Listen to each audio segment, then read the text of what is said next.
In defiance of appeals to stay away, I'm here today. President Donald Trump visited Kenosha, Wisconsin on Tuesday to highlight his law and order re-election campaign message, touring a burned-out furniture store and a camera shop destroyed during civil unrest after a white police officer shot a black man in the back. These governors don't want to call, the mayors don't want to call.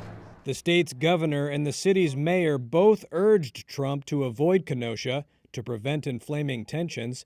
Trump said the governor and mayor should have acted sooner to prevent the destruction of some buildings. They just don't want us to come in, and then destruction is done.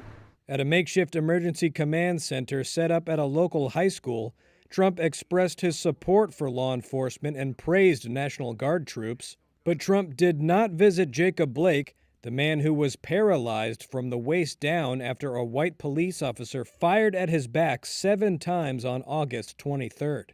Trump said he had planned to speak with Blake's family, but ultimately did not. Later, at a roundtable with local business leaders, law enforcement officials, pastors, and Republican lawmakers, Trump promised to rebuild Kenosha and provide more federal spending to Wisconsin, a political battleground state Trump won narrowly in 2016 and badly needs to keep in his column as he seeks re-election.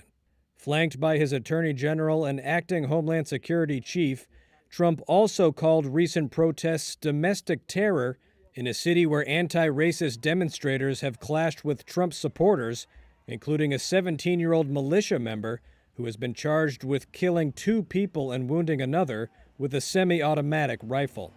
Trump's visit to Kenosha comes the day after Democratic presidential candidate Joe Biden called for rioters and looters to be prosecuted and slammed Trump, saying he forfeited any moral leadership and stokes violence in American cities that have been gripped by protests over police brutality and racial inequality.